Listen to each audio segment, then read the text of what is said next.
Welcome to Still Growing in Grace. I'm Mike Zanker. Join me and other amazing guests as we explore and discover better, hope-filled perspectives on biblical texts and difficult themes.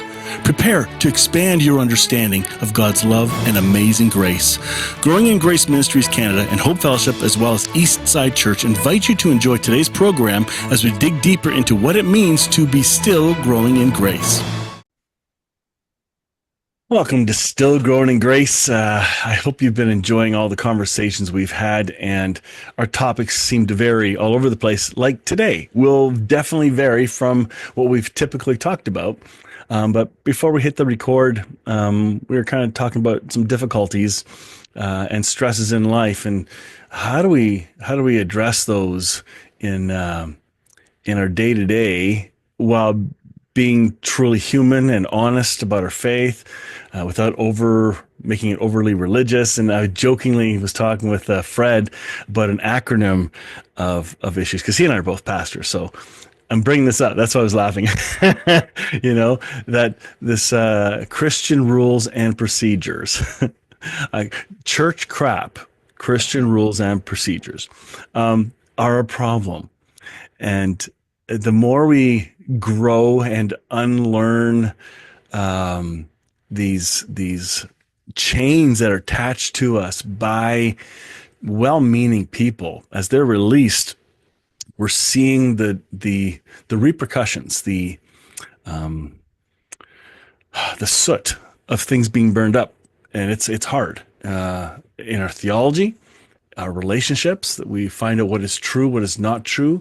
We thought people were united because they just loved us.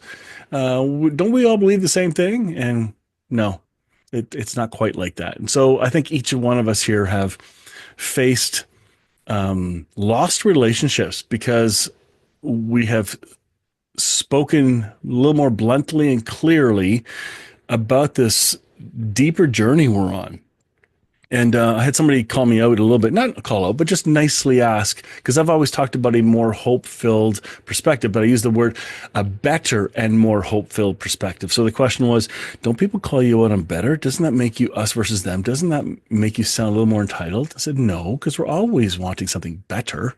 It's not about the other one's bad. It just means sometimes you find something good, but then you find better. And so in our theology, we're finding better. We're finding more hope-filled perspectives that offer better hope. And when you start to talk about it, man, you find out who your real friends are and what actually united you. So as a pastor, it's a biblical word, better. Better covenant. Yeah. Better. The book of Hebrews talks about a better way and a better covenant. That is true. See, that very question betrays what you're talking about with the Christian rules and all that, because that keeps you at the same level. You think, I'm glad you didn't mention the name, but that's a ridiculous question when you think about it. It's like saying, do you know the Lord better than you did last month or last year or 10 years ago? Yes. If I didn't know the Lord better than I did 10 years ago, what if I had said to myself 10 years ago, now, wait a minute, I'm putting myself, I'm judging myself on that. Goodness gracious. The whole purpose of life is to know the Lord better and brighter. This whole thing is about growing. And that kind of question, to me, chills it. It absolutely chills it, because you just need to stick to the protocol, stick to the rules. And that's the type of thing that just keeps you in zero growth mode.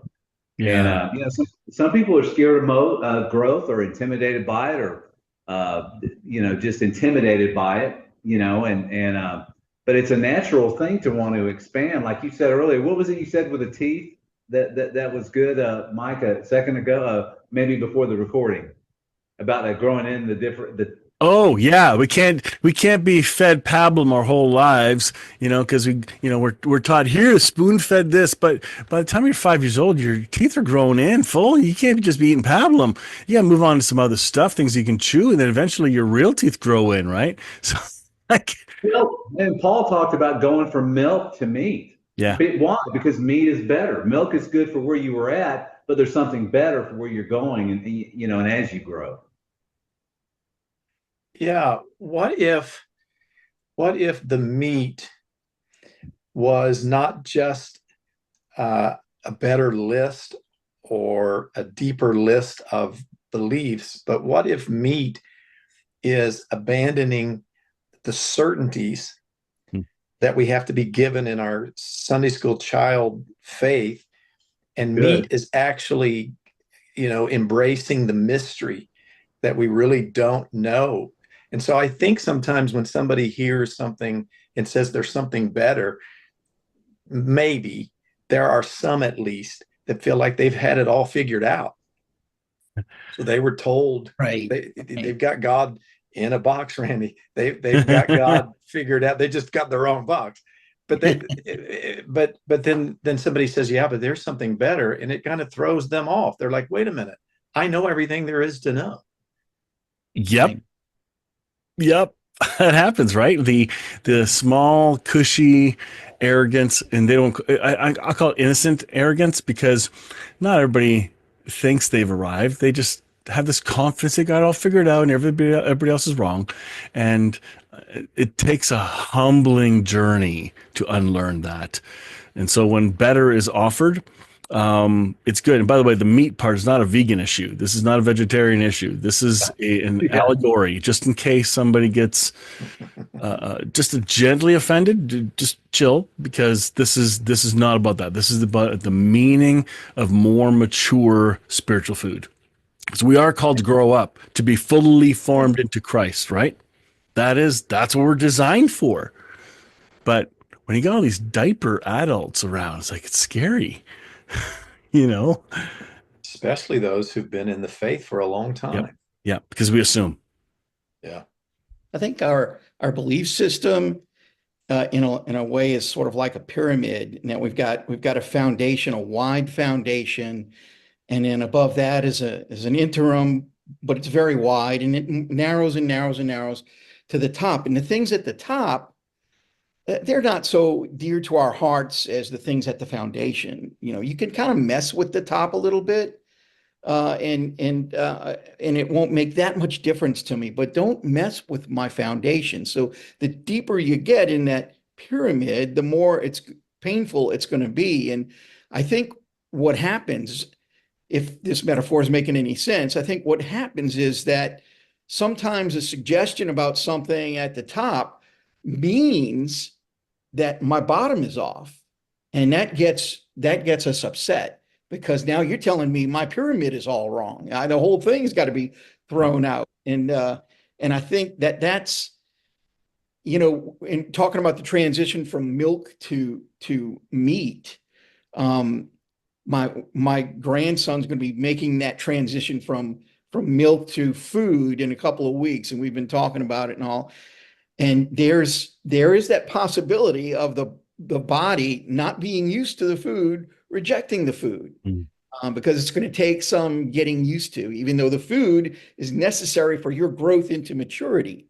And I think that there's a spiritual parallel in that, and that when we start getting presented with the food, with the meat, we want to reject that. It's not the milk I'm used to. It's not what feels good to me. It's not what I've learned. It's not what I know. You're challenging me here, and it's difficult. And there's that tendency to reject it. And like you were saying earlier, Richard, about, do I know the Lord better today than I did, yesterday or a year ago or 2 years ago? And the answer should always be yes. But I'll tell you, when you're in the middle of it, it doesn't necessarily feel like yes, because in the knowing him better, I'm having to let go of things that I thought I knew, and I feel like I know him less. And that's a real possibility. And I think people may get into that, there's a phase in our walk, and we may go through it more than once. We may go through it over and over and over again, where you're being pushed and challenged to understand a better perspective, a better way of understanding our Father. But it means, taking that foundation. There's a part of that foundation that's got to be moved out, and that's painful, and that hurts, and that leaves you feeling like I know less than I thought I knew. But no, you really don't. You're on the journey to knowing him better. Yeah, I think it's almost like a laser. because when I knew the Lord less, I was more certain about a bunch of things. Right. But as I've gotten to know him better, I'm certain about fewer things. But the things I'm certain about, I've never been more certain about. And those things it's a laser focus on his goodness. I know every one of you well enough to know you're more confident in God's goodness today than you've ever been. Oh, And absolutely. yet there are questions, but I used to think all these rules, these other rules that you were talking about, Mike, they carry the answers. They don't carry the answers. And those are the things, we shuck off and the things we leave behind, and we're left with a laser focus. I think that actually Bill and I had breakfast together this morning. He was doing a wedding up near me where I live. And we were just talking about how wonderful and we talked about it before, but about how, that pixelated thing we've talked about, to where the picture of Jesus is pixelated, but yet we can see it. And I don't have to have the answers to everything. That's one of the greatest deliverances of all, that I've got to be able to explain everything about God's goodness. Well, I'm never going to know everything about God's goodness, but I want to spend the rest of my life knowing it better and more and more and progressively more. Right. But to be delivered, all these rules, though, they think they have it all pinned down, pigeonholed, pressed down, and that's how we achieve righteousness. And I was thinking, when you were talking about the rules, Mike, just this passage came to mind. It says, and this is how religion makes judgment on you. It says, therefore, let no one pass judgment on you. Well, first off, this is in Colossians 2. But he talks about Christ's victory over the principalities, the powers, and the victory of the cross. And then he says, let no one pass judgment on you in questions of food and drink, or with regard to a festival, or a new moon, or a Sabbath. These are a shadow of things to come, but the substance belongs to Christ. Let no one disqualify you, insisting on asceticism and worship of angels, going on in detail about visions, puffed up without reason by his sensuous mind, and not holding fast to the head, from whom the whole body, nourished and knit together through its joints and ligaments, grows with a growth that is from God. If with Christ you died to the elemental spirits of the world, why, as if you were still alive in the world, do you submit to regulations? Do not handle, do not taste, do not touch, referring to things that all perish as they are used, according to human precepts and teachings.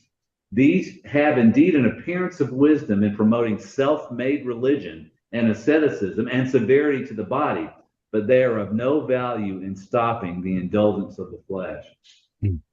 And I mean, that is a majestic passage. And the elemental spirits, they're also mentioned in Galatians. There's a belief that the elemental spirits, if you can hear this, are demonic spirits that try to lure us into legalism. And that, what we might, whatever that might be, whatever demonic spirits are, it is a demonic idea, to live by the dead letter of things and to live by the law.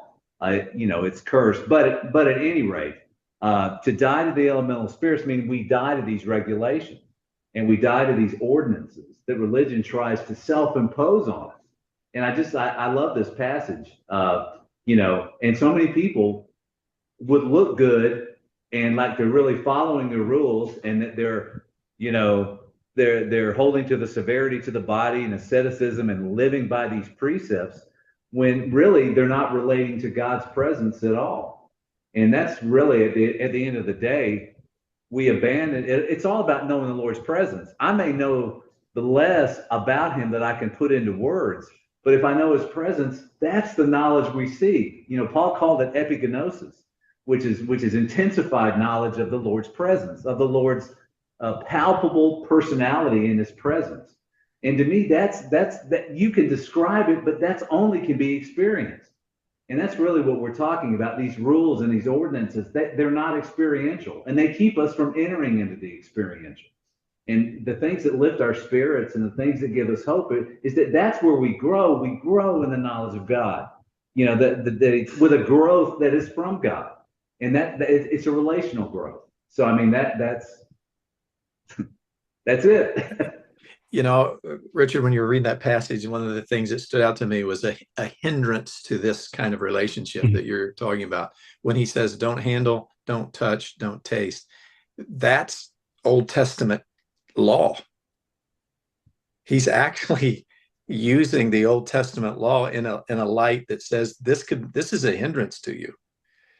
And so one of the hindrances of a better way is the misuse of Scripture. Yes. Yeah. Even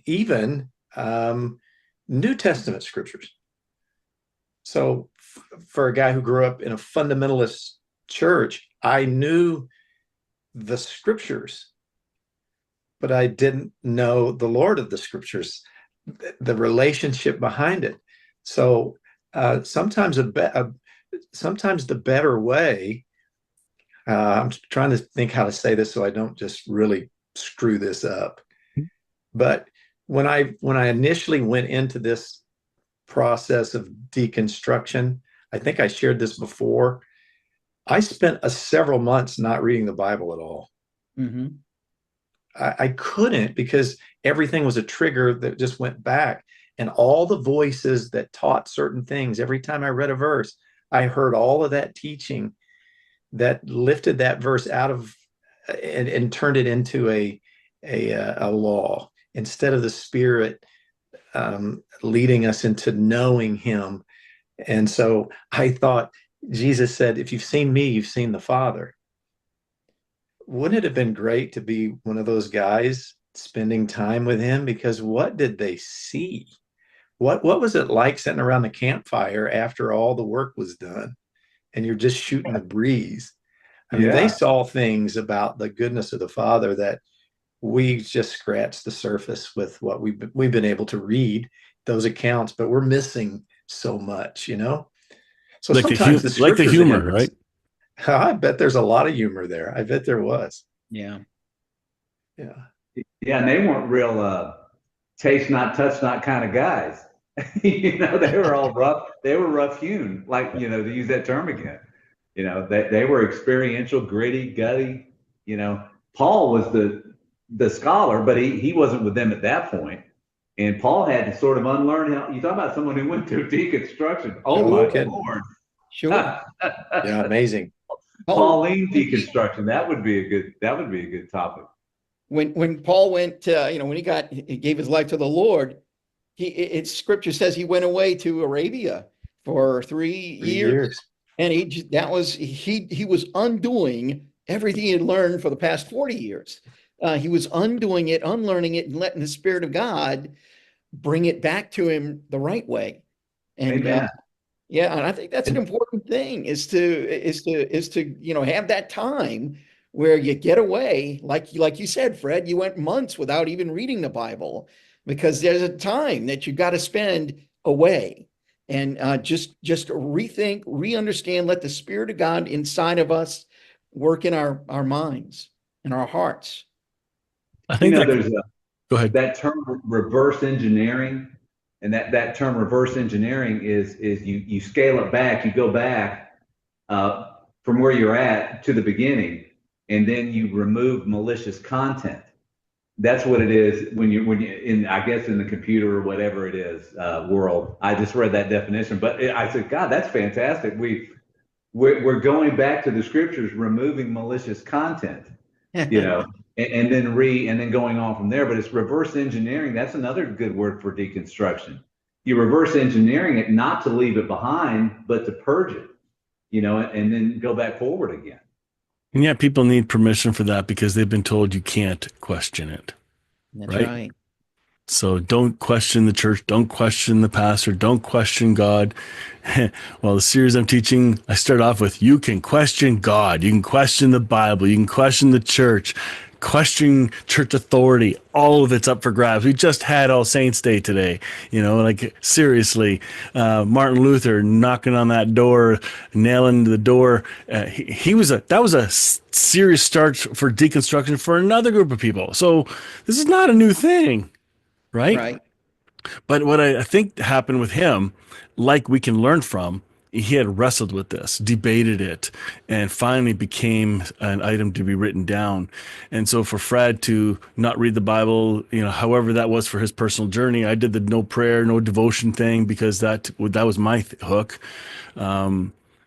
We need time to wrestle with some of these things before blurting it, because if we blurt thinking, we know in our heart something might be really true. We might hear a phrase from somebody that says it, so we repeat their phrase, but we have no context for the meaning of that phrase yet. And so I think a lot of people are talking too quick and not wrestling and bathing this revelation in the goodness of God.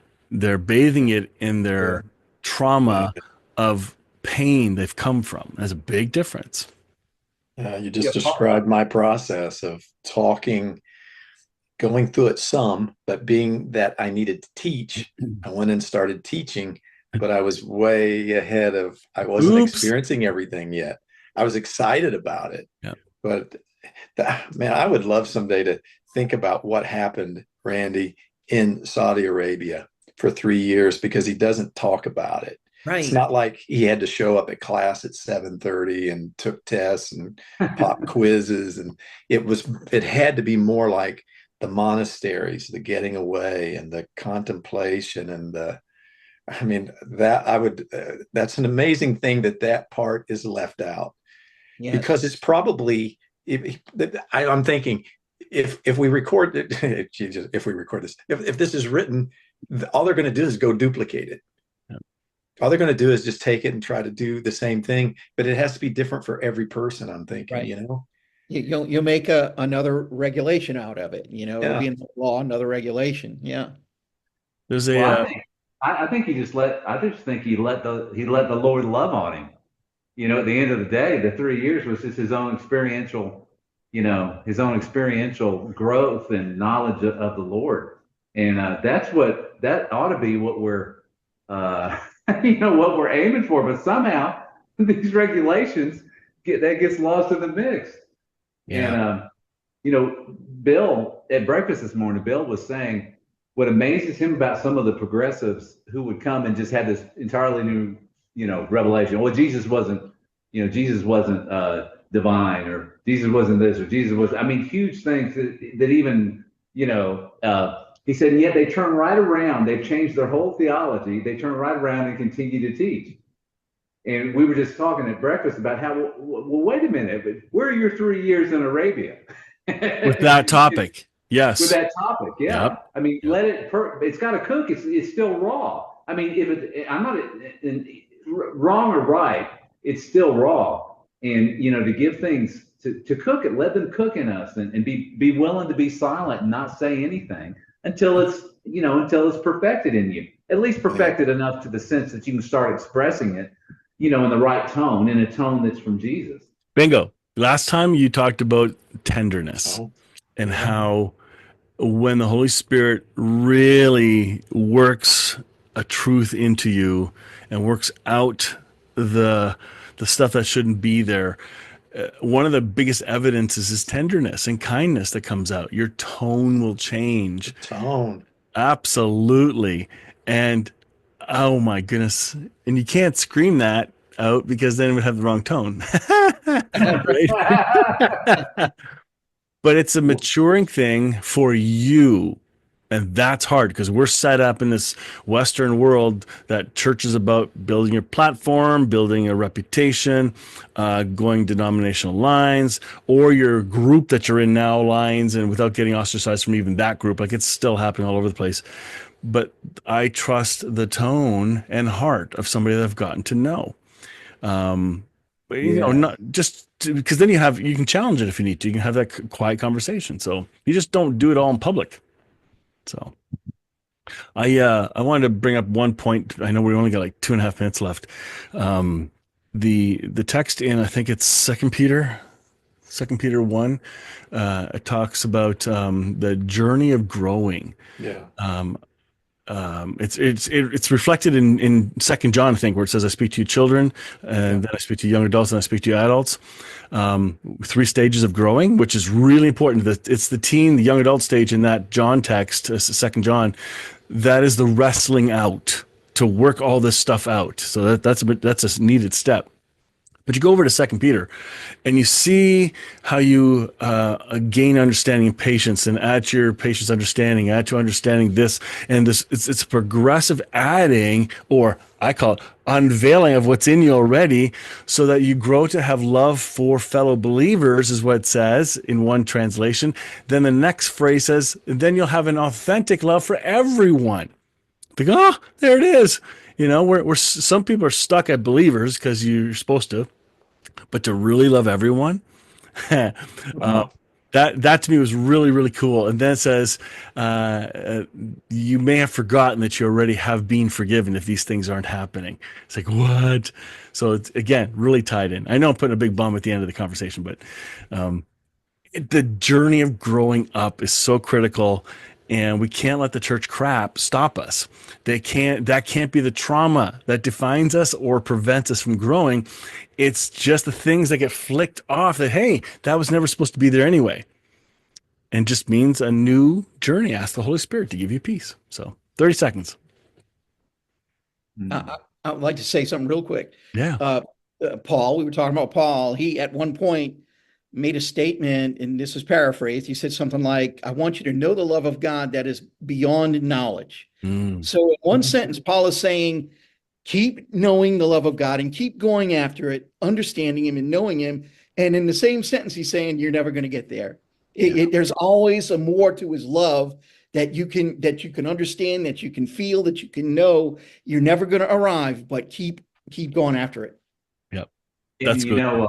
I posted something the other day. I love it. It's one of Einstein's thing when the mother asked him to see if he could if he could explain the theory of relativity to a child, and his response was, "Well, I can't explain it to a child. I can't explain it to a child, but I can play it on my violin." So then he played the song on his violin, and I think what we can do with the Lord is we can. It's the song of our heart. We can, and that gets back to the tone. Yep. I don't have all the answers. I don't need to give you all the answers. I don't need to have all the answers. But you know what? I have a song in my heart for the Lord's goodness, and this is the song, and it's that tenderness. So we got to wrap up. Okay. Sorry, we'll come back to it. But thank you. That was really awesome. Join me next time on Still Growing in Grace. Enjoy previous episodes by downloading our podcast at growingingrace.ca. If this show's been an encouragement to you, consider making a donation today. For our Canadian link, visit growingingrace.ca, and for our USA link, visit eschurch.com. Your donation will help us continue spreading really good news. Thank you again for tuning in to Still Growing in Grace.